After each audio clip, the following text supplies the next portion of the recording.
શું કામ retirement planning, નિવૃત્તિ બાદ શું કામ પ્લાનિંગ કરવું જોઈએ અથવા તો વૃદ્ધાવસ્થા માટે શું કામ પ્લાનિંગ કરવું જોઈએ એ આપણે શોર્ટ વિડીયોમાં સમજ્યા. હવે આપણે સમજશું કે ક્યાં પ્લાનિંગ કરવું જોઈએ.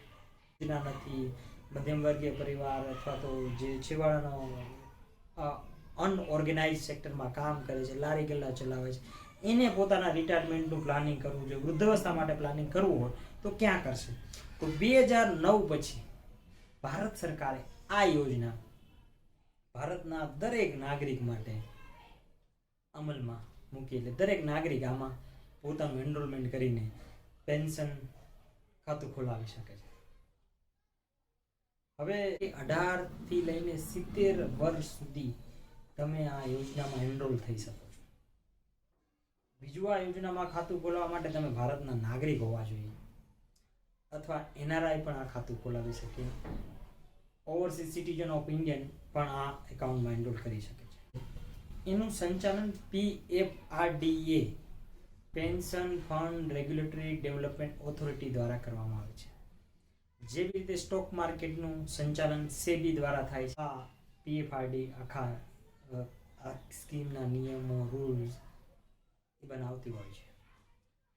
અને બેંકોને તે POP આપે છે. POP એટલે પોઈન્ટ ઓફ પ્રેઝન્ટ, જ્યાં તમે પોતાના જે એનરોલમેન્ટ કરશો એનું ખાતાની લેવડ દેવડ કરી શકો છો. ત્રીજું છે પેન્શન ફંડ મેનેજર, એટલે તમારા પૈસા ક્યાં રોકાશે એની પણ પસંદગી તમારે આ ખાતું ખોલાવતી દરમિયાન કરવાની. એ મોટા ભાગે મોટી બેંકો જ હોય છે. તમે નાની બચત કરતા જાઓ તો એક બચત ઉપર વ્યાજ ઉપર બીજી બચતનું વ્યાજ એ મળીને આપણે એને કહીએ છીએ ચક્રવૃદ્ધિ વ્યાજ. ચક્રવૃદ્ધિ વ્યાજ જે રીતે મળે છે એ જ રીતે આમાં તમારું બચત ઉપર વ્યાજ મળવાનું શરૂ થશે. એ કમ્પાઉન્ડિંગ કહેવાય છે ઇંગ્લિશમાં. એ રીતે તમારું ભંડોળ બહુ મોટું ભંડોળ થશે અને એ ભંડોળ અત્યારે કંઈ નહીં દેખાય. કમ્પાઉન્ડિંગને ફોલો કરવાનું, વેઇટ કરવાની છે, બચતને વધારતું જવાનું છે, બચતને ઉપાડવાની નથી. તો તમે રિટાયરમેન્ટ વખતે સારામાં સારું કોર્પસ મેળવશો અને સારામાં સારું માસિક પેન્શન મેળવી શકશો. તમને સવાલ થતો હશે કે મારી બચત ક્યાં જતી હશે? બહુ સરસ સવાલ છે. સવાલ ખોટો નથી, ઇમ્પોર્ટન્ટ સવાલ કર્યો છે. હા, તમારી બચત એ NPS દ્વારા પ્રમાણિત અથવા તો PFRDA અંતર્ગત જે પેન્શન ફંડ મેનેજર્સ છે, એટલે કે બેંકો જે છે પેન્શન ફંડ મેનેજર તરીકે કામ કરે છે, એમની પાસે જતી હોય છે. જેમ કે હું તમને ઉદાહરણ આપી શકું, HDFC pension fund manager, HDFC, LIC, SBI, ICICI, આવી રીતે જુદી જુદી સંસ્થાઓ કાર્યરત છે જ્યાં તમારી બચત ઇન્વેસ્ટ કરવામાં આવે છે. હવે તમે તમારી બચત પર કેટલું ઇન્ટરેસ્ટ મેળવવા માંગો છો અથવા તો કેટલું ઇન્ટરેસ્ટ મળશે, એના માટેના બે મુખ્ય વિકલ્પો છે. એક છે એક્ટિવ ચોઇસ અને બીજી છે ઓટો ચોઇસ. હવે એક્ટિવ ચોઇસ છે એ મને નથી ખબર, તમારે જાતે જવું પડશે.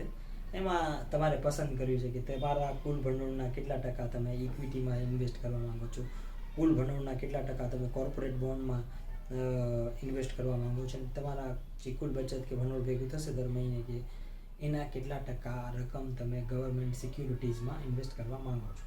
એ તમે એક્ટિવ ચોઇસ એટલે જાતે મેન્યુઅલી કરવાની હોય. બીજી છે ઓટો ચોઇસ. એ મને ગમે છે કારણ કે સિક્યોર છે, સેફ છે અને બહુ જ સરકાર જે PFRDA દ્વારા પ્રમાણિત છે. જેમાં છે પહેલું LC25. LC25 એવી બચત પ્રક્રિયા છે જેમાં તમે સૌથી ઓછું રિસ્ક છે, એટલે કદાચ તમને 8, 9, 9.5, 10% સુધી વ્યાજ તમારા બચત પર મળશે. એમાં તમારી 25% જે રકમ છે ટોટલ જે જમા કરશો એ 25% તમારા ઇક્વિટીમાં જશે, જે શેર માર્કેટ ઉપર આધારિત હોય છે. બાકીની 75% જે રકમ બચી છે એ કોર્પોરેટ બોન્ડ્સ અને ગવર્મેન્ટ સિક્યુરિટીઝમાં જમા થશે. બીજું છે મધ્યમ રિસ્ક, જે LC50 તરીકે ઓળખાય છે. એ તમે પસંદ કરી શકો છો.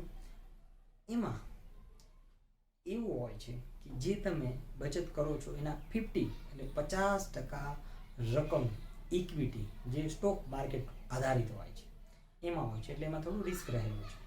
બાકીની 50% રકમ છે એક કોર્પોરેટ બોન્ડ્સમાં અને બીજો અંશ હોય છે ગવર્મેન્ટ સિક્યુરિટીઝમાં. એના પણ પર્સન્ટેજ ડિવાઈડ છે, એ તમે વધારે ડિટેલમાં જાણી શકશો નીચેની લિંક દ્વારા. ત્રીજી ઇમ્પોર્ટન્ટ છે LC75, જેમાં 75% રકમ તમારી એ ઇક્વિટીઝમાં જાય છે, જ્યાં વધારે રિસ્ક છે, વધારે રિટર્ન છે. એક ડાયલોગ છે ને, રિસ્ક હે તો ઇશ્ક હે, એવી વાત છે. જ્યાં વધારે રિસ્ક છે ત્યાં વધારે રિટર્ન પણ છે. તો હવે કેટલા રિસ્ક સાથે ઇશ્ક કરે છે અને કેટલા નથી કરતા એ જાતે નક્કી કરો અને પોતાની કન્ડિશન પ્રમાણે કરો, એટલે કોઈના કહેવાથી ન કરો.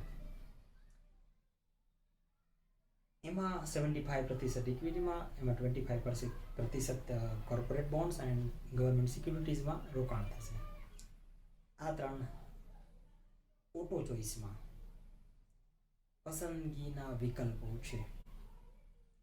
આમાં પણ જેમ જેમ તમે જે ઉંમરે એનરોલમેન્ટ કરો છો પછી એમાં એક નિશ્ચિત ઉંમર છે, ધીરે ધીરે એ વેઇટેજ ઇક્વિટીનું ઘટાડતા જશે અને અમુક વેઇટેજ વધારતા જશે ગવર્મેન્ટ સિક્યુરિટીઝ એન્ડ કોર્પોરેટ બોન્ડ્સમાં. એ ચાર્ટ પણ હું આ વિડીયોના સ્ક્રીનમાં મૂકી દઈશ, જે તમને અનુકૂળતા રહે. વચમાં ક્યાંય પણ લાગે તો મને તમે આ કોમેન્ટ બોક્સમાં કોમેન્ટ કરી શકશો, હું તમને જવાબ આપીશ ગમે તે. પહેલી રીત છે, તમે ખાતું ખોલાવ્યું બાદ તમે એમાં વિડ્રોલની એટલે ઉપાડની સગવડતાઓ છે, એક રીત એ છે. બીજી રીત એ છે કે તમારે કોઈ જ પ્રકાર આગળ વધવું નથી, ખાતું બંધ કરવું, એ બીજી રીત છે. ત્રીજી રીત છે કે તમારું ખાતું એક સમયે મેચ્યોર થશે, તમે મેચ્યોરિટીમાંથી ખાતામાં બહાર આવી શકશો. ત્રણેય રીતમાંથી આ રીત એટલે સમજાવું છું કે આમાં કોઈ પણ ઉપાડ છે, પછી ખાતું બંધ કરાવવું અથવા તો મેચ્યોરિટી, આ તમને એટલે સમજાવું. કંઈ પણ તમને એવું લાગે કે તમારી પાસે પૂરતી સમજ હોય તો અચાનક કંઈ થાય તો પણ આ સમજ હોય તો કામ આવે કે શું થઈ શકે, અથવા તો તમે એનરોલમેન્ટ વખતે આ પ્રશ્નો ઓછા કરવા પડે. પહેલું છે આંશિક ઉપાડ. આંશિક ઉપાડ એ તમે ખાતું ખોલાવ્યાના 3 વર્ષ બાદ જ કરી શકશો. એ ઉપાડ કરતી વખતે ધ્યાન રાખવાનું છે કે તમારી જે કુલ બચત હશે એના 25% તમે ઉપાડ કરી શકશો. બચત અને કોર્પસને અહીંયા આપણે અલગ અલગ રીતે જોવી જોશે. ઘણાને એમ થાય મારા ખાતામાં તો આટલા બધા પૈસા પડ્યા છે, કેમ 25% આટલા જ થાય છે? એવું નથી, કેમ કે આ એક પ્યોર રિટાયરમેન્ટ પ્લાનિંગ માટેની યોજના છે.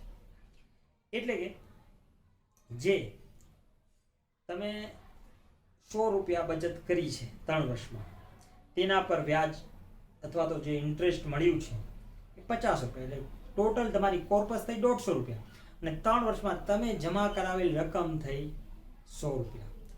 હવે આમાં 150 રૂપિયાના 25% નહીં, પણ તમે જે બચત કરી છે 3 વર્ષમાં એના 25%, એટલે 25 રૂપિયા તમે અહીંયા ઉપાડ કરી શકશો. આ પ્રથમ ઉપાડ છે આંશિક ઉપાડ. આંશિક ઉપાડમાં તમે હજી 2 વાર ઉપાડ કરી શકશો. એ 2 વાર ઉપાડમાં બીજો ઉપાડ છે તમે 5 વર્ષ બાદ કરાવી શકશો. 5 વર્ષ બાદ જે ઉપાડ કરાવો છો એમાં પણ તમારી બચતના 25%, એટલે કોર્પસના નહીં, વ્યાજના નહીં, જે અને એ પણ તમે જે 5 વર્ષમાં બચત કરી છે ને એના 25%. એવું ને એવું ત્રીજા ઉપાડમાં પણ છે કે તમે 5 વર્ષ પછી ત્રીજી વાર પણ 25% ઉપાડી શકશો. એ પણ તમે 5 વર્ષ દરમિયાન જે બચત કરેલી છે એના 25%. પી મેચ્યોર એક્ઝિટની તમે ખાતું ખોલાવ્યાના 10 વર્ષ બાદ એક્ઝિટ થઈ શકો છો. 10 વર્ષ પહેલા કોઈ જોગવાઈ નથી એક્ઝિટ થવાની. 10 વર્ષમાં તમે જે રકમ જમા કરાવી છે એ રકમની બચત અને એના પર મળેલ વ્યાજ, એટલે ટોટલ કોર્પસ તમારું 2.5 લાખ રૂપિયા સુધી છે, તો તમે એ તમારા 2.5 લાખ રૂપિયા લઈને એક્ઝિટ થઈ શકો છો. પણ આવા સંજોગોમાં જો તમારી બચત 2.5 લાખ રૂપિયા કરતા વધારે છે, એવા સંજોગોમાં તમે તમારી ટોટલ કોર્પસના 20% રકમ જ વિથડ્રો કરી શકશો. 80% રકમ તમારે એન્યુટી પરચેઝ કરવી પડશે, એટલે કે તમારે પેન્શન મેળવવું પડશે. 80% રકમ તમે એમાં ઇન્વેસ્ટ કરીને પેન્શન મેળવી શકશો. હવે વાત આવે છે મેચ્યોરિટી. બધાને આ સવાલ હશે, હોવાય જોઈએ ને, બહુ વ્યાજબી છે. કેમ કે જ્યારે આપણે આવડી મોટી લાંબા ગાળાની સ્કીમમાં ઇન્વેસ્ટ કરતા હોય તો સવાલ તો હોવાના.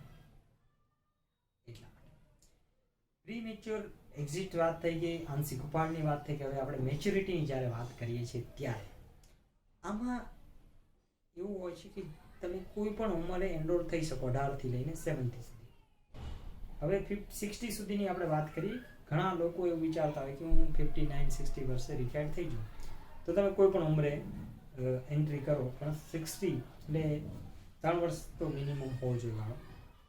59 વર્ષે રિટાયર્ડ થાવ એટલે તમે પ્રોસેસ કરીને રિટાયરમેન્ટ મેળવી શકો છો.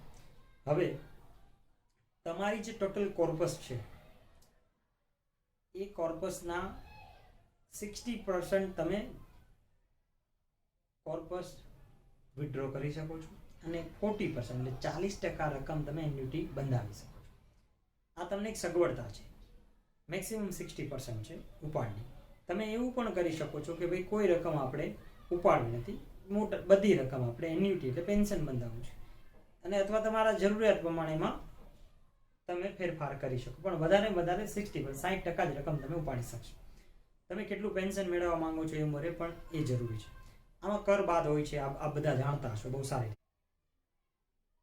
વધારે 3 નોમિની તમે રાખી શકો છો. માઇનર નોમિની પણ તમે રાખી શકો જેની 18 વર્ષથી ઓછી ઉંમર હોય.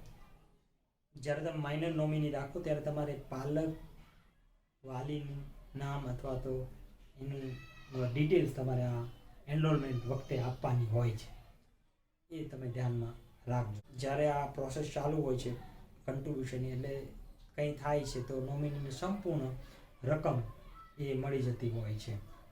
પોતાની જે બચત તમે જે કરી હશે એની સંપૂર્ણ રકમ એને મળી જતી હોય છે. ઉપર કર બાદ છે 1.5 લાખ રૂપિયા સુધીની કર મુક્તિ CCD1 હેઠળ આપવામાં આવે છે, અને વધારાના 50,000ની કર મુક્તિ CCD1B હેઠળ આપવામાં આવે છે. એટલે ટોટલ આમાં 2 લાખ રૂપિયાની કર મુક્તિ છે. આ NPS ખાતું ખોલાવો તો તમને ટેક્સમાંથી બાદ માટે 2 લાખ રૂપિયા સુધીની મુક્તિ મળી શકે છે. પછી છે એન્યુટી. એન્યુટી એટલે તમે જ્યારે રિટાયર્ડ થશો એટલે તમારે તમારા જે પણ NPS ખાતું હશે એ ક્લોઝ થશે. અમુક ટકા તમે વિથડ્રો કરશો, અમુક ટકાની તમારે એન્યુટી પરચેઝ કરવી પડશે, એટલે માસિકી અથવા તમારે બંધાવવી પડશે. વધારે તમને કોઈ પણ પ્રશ્ન ક્યાંય પણ થાય તો તમે કરી શકો છો. હવે આ જ્યારે ખાતું ખોલાવો છો ત્યારે તમારે એકાઉન્ટ ઓપનિંગ ફી 200 રૂપિયા છે, એક જ ટાઈમ આપવાની છે. એની પ્રોસેસિંગ ફી 0.25% છે જે નાણાકીય વ્યવહાર પર છે, અને નોન ફાઇનાન્શિયલ વ્યવહાર જે તમારે 20 રૂપિયા પ્લસ એના ઉપર 18% GST એટલે 23.6 રૂપિયા ટોટલ એ નાણાકીય વ્યવહાર પેમેન્ટ તમારે આપવાનું રહેશે. અને જ્યારે પણ તમે પેમેન્ટ કરો 8,000 રૂપિયાનું પેમેન્ટ હશે ત્યાં સુધી તમારે 20 રૂપિયા પ્લસ એના ઉપર GST એટલે 23 રૂપિયા થશે, અને 8,023 રૂપિયા તમારે પેમેન્ટ કરવાના થશે. પણ 8,000 રૂપિયાથી વધારે પેમેન્ટ હશે તો એમાં થોડો ફરક હશે. એ પણ સમયે તમારે PF RDA દ્વારા જે નિયમો બહાર પાડવામાં આવે છે એનાથી અવગત રહેવું પડશે. પણ અત્યારે તમારે ખાતું ખોલાવવા માટે આ રીતનો ચાર્જ રહેશે. અને એ તમે જ્યારે પણ આમાં બચત કરો ત્યારે ઓછામાં ઓછા 500 રૂપિયા બચત કરી શકશો. 500થી વધારે કરવાની કોઈ લિમિટ નથી, પણ જ્યારે પણ માસિક કરો, યરલી કરો, એક 500થી ઓછું ન આવવું જોઈએ. અને આખા વર્ષમાં 1,000 રૂપિયા હોવું જોઈએ. 1,000 રૂપિયાથી ઓછું નહીં, 1,000 રૂપિયા વર્ષમાં હોવું જોઈએ. નથી ભરી શકતા તો તમારું ખાતું ફ્રોઝન થાય છે, બીજું કોઈ નહીં. પણ જ્યારે પણ ભરો ત્યારે ખાતું ચાલુ થઈ જાય, એમાં વધારાની કોઈ ફીસ, પેનલ્ટી, એક્સ્ટ્રા ચાર્જીસ તમારે ખાતામાં દેવાના આવતા નથી. એક્ઝામ્પલરી ચાર્ટ આપણે જોશું કે તમે કેટલી રકમ બચત કરો તો તમને કેટલું પેન્શન મળે, તમારી કઈ ઉંમરે કેટલું, એ ચાર્ટ